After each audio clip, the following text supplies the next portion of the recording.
আমি জানি, আমি জানতাম, আমি জানব।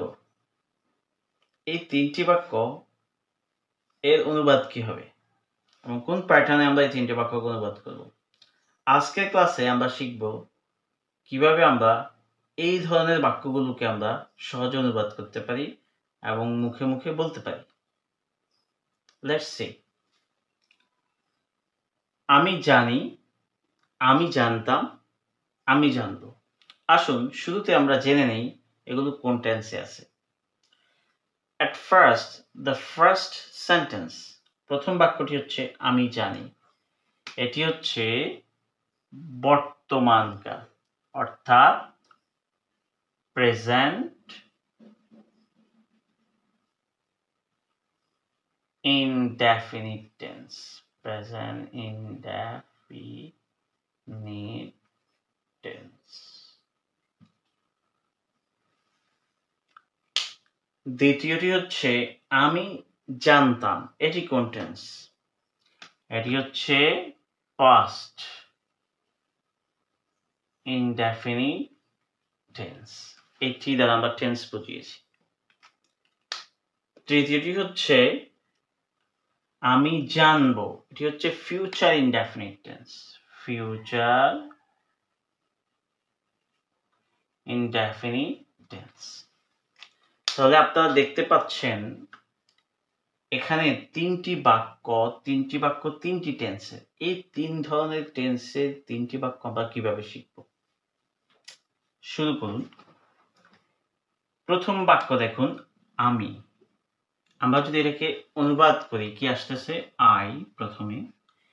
এই জানি, যেহেতু এটা প্রেজেন্ট ইনডেফিনিট টেন্সে আছে, আমরা এটা জানা শব্দের প্রেজেন্ট ফর্ম লিখব। জানা শব্দের প্রেজেন্ট ফর্ম কি? know। এবার আসুন আবার দ্বিতীয় বাক্যটি, যেহেতু এটি পাস্ট টেন্সে আছে, আমরা সাবজেক্টের সাবজেক্ট লিখলাম। এই জানা শব্দের পাস্ট ফর্ম কি? পাস্ট ইনডেফিনিট টেন্সের ক্ষেত্রে আমরা সেটা ব্যবহার করতে হবে, নিউ। আমি জানতাম। এবার আসুন ফিউচার ইনডেফিনিট টেন্স, অর্থাৎ আমি জানবো। এই আমি জানবো এই বাক্যের ফিউচার ফর্ম লিখতে হবে। আবার দেখুন, আমরা আমি লিখলাম, মানে আই, এবং জানবো, এই জানবো শব্দের ফিউচার ফর্ম কি হবে?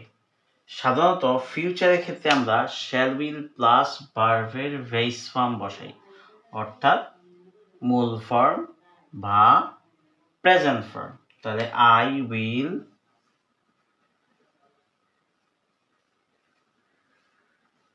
know। তাহলে দেখুন এখানে আমরা তিনটি বাক্য লিখেছি। আই know, আমি জানি। আই নিউ, আমি জানতাম। আই উইল know, আমি জানবো। এখন এখানে আমরা এই সাবজেক্টগুলো চেঞ্জ করে বলতে পারি। ইউ নো, তুমি জানো। ইউ নিউ, তুমি জানতে বা জানতা। ইউ উইল নো, তুমি জানবে। এট দ্য সেম ওয়ে আমরা এখানে ভার্ব চেঞ্জ করে বলতে পারি। তাহলে বোঝা গেল প্রেজেন্ট ইনডেফিনিট টেন্সের ক্ষেত্রে বাক্য ভার্ব কি হবে? নো। পাস্ট ইনডেফিনিটের ক্ষেত্রে নিউ, ফিউচার ইনডেফিনিটের ক্ষেত্রে উইল নো। অর্থাৎ এখানে যেই ভার্বই হোক সেই ভার্বের প্রেজেন্ট ফর্ম, পাস্ট ফর্ম এবং shall will plus present form, এটি হচ্ছে মূলত main fact of learning tense. তাহলে আমরা যদি এখানে নতুন ভার্ব অ্যাড করি, I learn, I learned, I will learn. তাহলে আমরা এখানে যদি গো ভার্ব অ্যাড করি, I go, I went, I will go.